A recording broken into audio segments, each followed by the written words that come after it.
Subscribe to my channel Voice of Panipat and also press this bell icons. Never miss any new updates. Showroom में लगी भयंकर आग, लाखों का सामान जलकर हुआ खाक। फिल्म पानीपत का पानीपत में हुआ विरोध, जाट समाज के युवाओं ने किया प्रदर्शन। गांव में हो रही नाबालिग की शादी प्रोटेक्शन अधिकारी रजनी गुप्ता ने रुकवाई। सम्मोहित कर ठगी करने का मामला निकला फर्जी, जांच के बाद तीनों युवकों को छोड़ा गया। विश्व मानवाधिकार दिवस के उपलक्ष्य में मानवाधिकार सुरक्षा संघ द्वारा किया गया कार्यक्रम का आयोजन। आईवी शिक्षण संस्थान में पढ़ रहे विधवा माताओं के बच्चों की शिक्षा के लिए किया गया नेक कार्य का आयोजन। नमस्कार, स्वागत है आप सभी का वॉइस ऑफ पानीपत में। इस वक्त आप देख रहे हैं पानीपत दनादन और मैं हूं आपके साथ सोनू। तो चलिए शुरुआत करते हैं आज की गतिविधियों की। खेल बाजार में स्थित अधलक्का गारमेंट्स के शोरूम में आज अचानक अज्ञात कारणों के चलते आग लग गई। आग इतनी भयंकर थी कि शोरूम में रखा सारा सामान जलकर खाक हो गया। पानीपत के जाने माने रेडीमेड कपड़ों के शोरूम में आज सुबह दुकान के मालिक ने जैसे ही दुकान खोलने के बाद बिजली की पावर शुरू की तो ऊपर के शोरूम में चिंगारी उठनी शुरू हो गई। देखते ही देखते आग ने कुछ ही मिनटों में भयंकर रूप ले लिया। बाजारों में अतिक्रमण होने की वजह से फायर ब्रिगेड की गाड़ियां मौके पर नहीं पहुंच पाई, जिसके चलते शोरूम की दूसरी मंजिल पर रखा सारा सामान जलकर खाक हो गया। बताया जा रहा है कि आग को बुझाने के लिए फायर ब्रिगेड की गाड़ियों को किले पर ही रोक दिया गया और वहां से पाइप को दुकान तक पहुंचाया गया और आग पर काबू पाने की कोशिश की गई। करीब 6 गाड़ियों को मौके पर बुलाया गया। आग लगने से शोरूम के ऊपरी मंजिल की दीवारों में दरारें आ गई हैं। आग इतनी ज्यादा थी कि दूर दूर तक काला धुआं ही नजर आ रहा था। ये मेन बाजार का मेन एरिया है। मेन बाजार के अंदर अधलक्का फैंसी स्टोर के नाम से इनकी दुकान है। इन दुकान पे इस समय आग लगी हुई है और ये आग इन्होंने करीब 10:15 बजे के आसपास शटर खोला है दुकानदार ने, और जब शटर खोला है उसने लाइट ऑन की है। लाइट ऑन करने के 10 बार इनको थोड़ी हल्की स्मेल आई है। जो मेरी इनसे बातचीत हुई है अधलक्का परिवार से, इनको हल्की स्मेल इन्होंने जाके ऊपर देखा तो चिंगारी निकली थी। और पड़ोस में हमारे प्रमोद बंसल जी रहते हैं जो कि यहाँ के दुकानदार है। कोई बात नहीं, उन्होंने कभी आपके ऊपर से आग निकल रही है तो उन्होंने तुरंत ऊपर जाके देखा काफी आग फैल रही थी। तो उन्होंने तुरंत इधर फायर ब्रिगेड फोन किया और मेरे को भी फोन किया। मैं उस समय हुड्डा में था अपने घर, तो मैं तुरंत फटाफट भागा हूँ और यहाँ आके देखा और मैंने तुरंत फायर ब्रिगेड को फोन किया। जब मैं यहाँ पे आया हूँ मौके पे, उस समय एक छोटी गाड़ी खड़ी थी। जब मैंने फायर ब्रिगेड से गाड़ी को बात की, भाई इतने आग फैल रही है और आप ध्यान नहीं दे रहे, तो बोला ये गाड़ी तो छोटी गाड़ी, ये गाड़ी सिर्फ गैस सिलेंडर बुझाने काम आती है, किचन में कहीं आग लगी उसके काम आती है। ये आग काफी पहले, इसमें बड़ी गाड़ी चाहिए। तो बड़ी गाड़ी को आने का रास्ता नहीं था। मैंने तुरंत फायर ब्रिगेड में 8-10 बार फोन किया है और आज थोड़ी सी लापरवाही में इस बात की करता हूँ उनकी फायर ब्रिगेड की तरफ से कि 1 घंटे बाद जाके किले के ऊपर गाड़ी आई है। मौके पर पहुंचे वार्ड के पार्षद पति अशोक नारंग ने कहा कि बाजारों में अतिक्रमण होने की वजह से फायर ब्रिगेड की गाड़ियां मौके पर नहीं पहुंच पाई, जिसके लिए वो कई बार गुहार भी लगा चुके हैं। मैं तो हमेशा कहता हूँ कि अतिक्रमण हटना चाहिए, क्योंकि मेरे वार्ड के अंदर 22 बाजार है और सब में अतिक्रमण होते हैं। अब आप पुराने गेट से इंसार चौक देख लीजिए, मैंने इसके हाउस में कई बार इसके खिलाफ आवाज उठाई कि अतिक्रमण हटना चाहिए। किसी को परमात्मा न किसी को अटैक आता है, उसको एम्बुलेंस में ले जाना, उसको एम्बुलेंस जा सकती है। पीछे ऐसा एक हादसा भी था 6-7 महीने पहले कि उसके मौके पर ही डेथ हो गई। वहीं फायर ब्रिगेड की लेट पहुंचने से दुकान मालिक आपा खो बैठे और उन्होंने उनको खरी खोटी सुनाई। 15 मिनट में आग बुझती है, सिर्फ इनके पास पैसा दो काम हो। 2 गाड़ी एक खराब बता रहे किस लिए? फिर पानी टैक्स किस लिए लेती है गवर्नमेंट? रोड टैक्स लेती है, पर एक व्यापारी के अलावा टैक्स देता कौन है? नौकरी पेशा व्यापारी टैक्स भी देता रहे और सारा काम भी ना हो व्यापारी का। व्यापारी चोर है यानी कि अगर ये 1.5 घंटा पहले आ जाते ये काम होता। छोटी गाड़ी आई है, बड़ी गाड़ी नहीं आ सकती थी। वो भी काम नहीं कर। बताओ मेरे को, क्या फोम के गोले नहीं होते? आग बुझाने के लिए होते नहीं इनके पास? इनके पास कोई इंस्ट्रूमेंट नहीं है, कोई सामान नहीं है। ये सिर्फ लोग मुंह देखने के काबिल है। पानी के बिना अभी भाई साहब कोई गिनती नहीं बता सकते, क्योंकि ऊपर गोडाउन है। ये तो शुक्र है कि पब्लिक साथ लगी और परिवार ने लग के दूसरी मंजिल खाली कर ली, ये तो कितना नुकसान हो जाता। पूरी दुकान खाली कर ली, जो माल खाली किया उसका क्या बचा? 25 पैसे माल की कीमत नहीं बचती। पूरे देश में फिल्म पानीपत का जगह जगह विरोध हो रहा है। वहीं आज पानीपत के मित्तल मेगा मॉल के सामने भी जाट समाज के युवाओं ने भी धरना देकर प्रदर्शन किया और मांग की कि इस फिल्म को जल्द से जल्द बंद किया जाए। पानीपत के मित्तल मेगा मॉल के गेट पर विवादित फिल्म पानीपत के प्रसारण को बंद करने की मांग को लेकर युवा जाट समाज के युवाओं ने धरना देकर प्रदर्शन किया। वहीं आंदोलन का नेतृत्व कर रहे चौधरी रविंदर सिंह और चौधरी बलराज सिंह देसवाल ने आरोप लगाया कि फिल्म निर्माता ने फिल्म को बनाने से पहले होमवर्क नहीं किया। उन्होंने आरोप लगाया है कि पूर्व में की गई गलतियों से भी निर्माता आशुतोष ने कोई सबक नहीं लिया और मराठा को खुश करने के लिए उन्होंने पानीपत फिल्म में महाराजा सूरजमल के चरित्र को एक लालची के रूप में प्रसारित किया। उन्होंने आरोप लगाया है कि आशुतोष ने इस फिल्म में ना तो महाराजा सूरजमल के बलिदान, त्याग और वीरता को दर्शाए और ना ही जाट समाज की भावनाओं का ख्याल रखा। वहीं दूसरी ओर युवा जाट आंदोलन के मद्देनजर पानीपत प्रशासन को जैसे ही आंदोलन की सूचना मिली तो आनन फानन में पुलिस बल को वहां पर भेजा गया। हालांकि युवा जाट शांतिपूर्वक धरना प्रदर्शन कर रहे थे।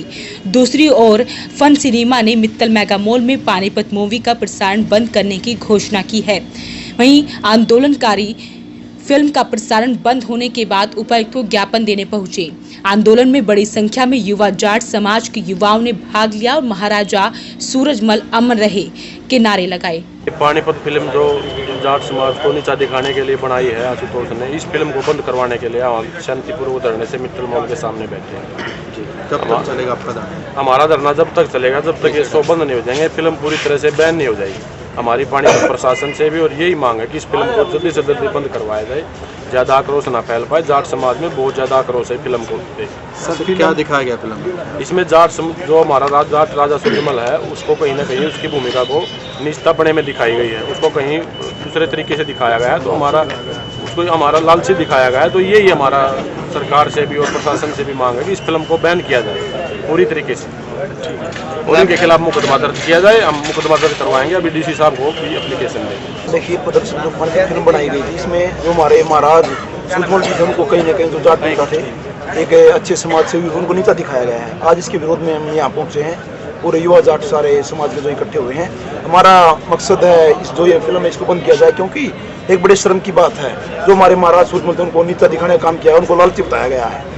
इससे बड़ा और गलत काम क्या हो सकता है? हम मांग करते हैं कि जल्द से जल्द इस फिल्म को बैन किया जाए और वरना हम पूरे हरियाणा में सड़कों पर उतरकर जाट समाज इसका विरोध करेंगे। और इसके बाद अभी हम फिल्म को बंद करवा के जो 11:35 का शो था उनमें बंद करवा दिया गया, अभी अंदर भी जाएंगे हम। उसके बाद हम जिला उपायुक्त के पास जाएंगे और फिल्म के जो आशुतोष जो बताए गए हैं कोई हैं उनके खिलाफ मुकदमा दर्ज करने की मांग भी युवा जाट नेता करेंगे। पानीपत के एक गांव में नाबालिग की शादी को मौके पर जाकर प्रोटेक्शन अधिकारी रजनी गुप्ता ने जाकर रुकवा दी है। वहीं प्रोटेक्शन अधिकारी रजनी गुप्ता का कहना है कि युवती को कोर्ट में पेश कर आगे की कार्रवाई की जाएगी। बताया जा रहा है कि युवती के बालिग होने में 25 दिन अभी बाकी हैं, जिसकी शादी हरियाणा के गांव में हो रही थी। नाबालिग की शादी की सूचना लगते ही प्रोटेक्शन अधिकारी रजनी गुप्ता अपनी टीम के साथ मौके पर पहुंची और शादी को रुकवाया। वहीं लड़की के परिवार वालों ने मौके पर पहुंचकर शादी को पोस्टपोन कर दिया। वहीं प्रोटेक्शन अधिकारी रजनी गुप्ता ने कहा कि युवती को कोर्ट में पेश कर मामले में आगे कार्रवाई की जाएगी। आज सुबह ही मुझे ये सूचना प्राप्त हुई थी कि नारा गांव में एक नाबालिग लड़की की शादी है जो कल होने जा रही है। तो इसमें तुरंत संज्ञान लेते हुए आज ही हम लोग मौके पर गए और मौके पर जब बातचीत हुई तो पता चला कि वाकई में कल शादी है एक नाबालिग लड़की की। असल में परिवार में 2 शादियां इकट्ठी हो रही थी, जिसमें एक जो है वो शादी नाबालिग की निकली है और फिलहाल जो है वो लड़की सिर्फ अभी 25 दिन की कम उम्र उसकी निकली है और फिलहाल जो है वो शादी पे रोक लगा दी गई है। और इस बाबत जो है वो कोर्ट में भी संज्ञान लिया जाएगा और कोर्ट में याचिका दायर की जाएगी और कोर्ट से आदेश लिए जाएंगे इस शादी को रोकने बाबत। सिर्फ मात्र 25 दिन का है। 6 जनवरी 2020 में ये लड़की बालिग हो जाएगी। नहीं, फिलहाल जो अभी कोर्ट के संज्ञान में लाया जाएगा और लड़की को वापस भेज दिया जाएगा। अगर कोर्ट आज शादी पर रोक लगा देती है तो लड़की को वापस परिवार के साथ भेज दिया जाएगा। परिवार वाले का जो कहना है कि शादी इसलिए की जा रही थी क्योंकि ये 3 बहनें हैं और ये सबसे छोटी बहन है और जो इसके ताया के जो लड़के हैं उनकी आज शादी कल रखी गई है। तो उसी के ताकि एक ही मंडप में कम खर्चा हो इसलिए ये शादी रखी गई थी, पैसे को शादी का खर्च बचाने के लिए। लड़की के फादर एक गरीब परिवार से ही हैं और मेहनत मजदूरी करके परिवार का भरण पोषण कर रहे हैं। 3 बहनें हैं, ये सबसे आखिरी बहन है, बाकी दोनों बहनों की शादी हो चुकी है। हिप्नोटाइज कर ठगी करने का मामला पूरी तरह से झूठा निकला। पुलिस द्वारा तीनों युवकों की जांच किए जाने के बाद उन्हें छोड़ दिया गया। हिप्नोटाइज कर ठगी करने वाला मामला पूरी तरह से झूठा पाया गया। दरअसल सनोली रोड पर दुकान में खरीदारी करने आए 3 ईरानी युवकों का पीछा कर लोगों ने खेल बाजार में पकड़ लिया। दुकानदार ने आरोप लगाया कि तीनों 3000 रुपए ठग कर भागे हैं। वहीं उसके पड़ोसी मेडिकल स्टोर संचालक ने आरोप लगाया कि 15 दिन पहले तीनों युवकों ने उनसे लाखों रुपए ठग लिए थे। वहीं जब मामला पुलिस तक पहुंचा तो किला पुलिस ने तीनों को सीआईए में ले जाकर जांच की तो मामला फर्जी निकला। जांच में सामने आया कि एक युवक 4 दिसंबर व दूसरा 7 दिसंबर को इंडिया आया और तीसरा युवक 8 अक्टूबर से इंडिया में ही है। 15 दिन पहले ठगी की बात भी फर्जी निकली। वहीं 3000 ठगने की बात पर पुलिस ने उनकी तलाशी ली तो सिर्फ 550 रुपए इंडियन करेंसी मिली। बाद में दोनों दुकानदारों को बुलाया गया तो उन्होंने कहा कि गलतफहमी के कारण ऐसा हुआ है। जानकारी के मुताबिक तीनों शिमला घूमने के लिए जा रहे थे। उन्होंने बिना ड्राइवर के किराए पर कार ले रखी थी और गूगल मैप के सहारे वह पानीपत में डोमिनोज आउटलेट तलाशते हुए सलोनी रोड पर पहुंच गए। जब आउटलेट नहीं मिला तो फ्रूट काटने के लिए उन्होंने दुकान से चाकू खरीदा। तभी वहां हंगामा हो गया तो तीनों डर के मारे वहां से भाग निकले। दुकानदार के बेटे ने पीछा कर खेल बाजार में उनको पकड़ लिया। वहीं जांच में निर्दोष पाए जाने पर तीनों युवकों को छोड़ दिया गया है। विश्व मानवाधिकार दिवस के उपलक्ष्य में आज मानवाधिकार सुरक्षा संघ के द्वारा आज सेक्टर 25 में हनुमान चौक पर एक कार्यक्रम का आयोजन किया गया। कार्यक्रम में कई विषयों पर चर्चा की गई। विश्व मानवाधिकार दिवस के उपलक्ष्य में आज मानवाधिकार सुरक्षा संघ के द्वारा सेक्टर 25 में हनुमान चौक पर कार्यक्रम का आयोजन किया गया, जिसमें संघ के प्रधान एस.ए. खान ने शिरकत की। वहीं सुरक्षा संघ के सदस्यों के साथ रेड क्रॉस पानीपत ने भी अपना सहयोग दिया। कार्यक्रम के दौरान लोगों को मानवाधिकारों के बारे में जानकारी दी गई और साथ ही गरीब बच्चों को किताबें और पेंसिल दिए गए। इस दौरान काफी देर तक इससे जुड़े विषयों पर काफी देर तक चर्चा की गई। वहीं इस मौके पर संघ के सभी सदस्य मौजूद रहे।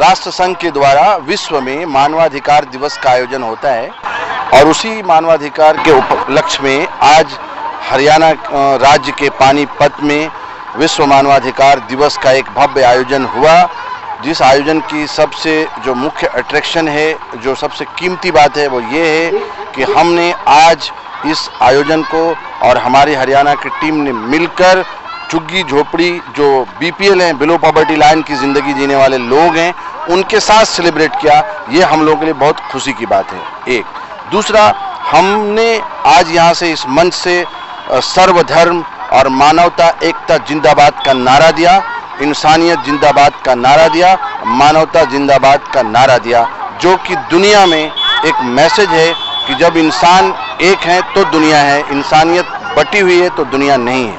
आज इस ऐतिहासिक ज़मीन पानीपत से जो एक पैगाम और एक संदेशा जाएगा वो विश्व में जाएगा शांति के लिए, और एक ये भी पैगाम जाएगा कि सिर्फ आप अपनी ज़िंदगी को बेहतर ना बनाएं, आपके पड़ोस में बसने वाले जिनकी ज़िंदगियां नरक जैसी है, आप उनको भी अपने साथ आगे लेके चलें। यही मानव जीवन का सबसे बड़ा धर्म है। यही मैसेज हम सब लोगों ने आज मानवाधिकार दिवस के उपलक्ष्य में, जो 71वें मानवाधिकार दिवस का आज आयोजन विश्व में हो रहा है, स्विट्जरलैंड में और न्यूयॉर्क में सेलिब्रेट किया जा रहा है, हम भी वहीं बने और उनके साथ कंधे से कंधा मिलाया और यूनाइटेड नेशन के अधिकृत चलने वाला ये संगठन हमारा विश्व मानवाधिकार दिवस के बैनर पर यह आयोजन बड़ा सफलतापूर्वक आयोजित किया गया। यहाँ पर गरीब बच्चों को शिक्षा देती हूँ और वो लोग बहुत ही इंटेलिजेंट बच्चे हैं, बहुत इंटरेस्ट रखते हैं पढ़ाई में, जबकि हमारी हाई सोसाइटी में जो बच्चे हैं उनके कंपैरेटिवली मैंने जो पर्सनली फील किया कि वो लोग बहुत ही अच्छे बच्चे हैं और मुझे लगता है कि हमारी गवर्नमेंट को उनको शिक्षा प्रोवाइड करने के लिए कुछ ना कुछ स्टेप्स ज़रूर लेने चाहिए। मैं चाहती हूँ कि यहाँ पे कोई फैसिलिटी हो सकती हो तो मैं उनको और आगे लेके जाऊँ। कितने बच्चों को पढ़ाते हैं? मैं यहाँ पे 18 बच्चों को पढ़ा रही हूँ अभी। आईबीपीजी कॉलेज के सभागार में आईबी पब्लिक स्कूल और आईबी सीनियर सेकेंडरी स्कूल में पढ़ रहे विधवा माताओं की बच्चों की शिक्षा के लिए आज एक आर्थिक सहायता के लिए नेक कार्यक्रम का आयोजन किया गया। वहीं विधवा माताओं ने शिक्षण संस्थान का आभार जताया।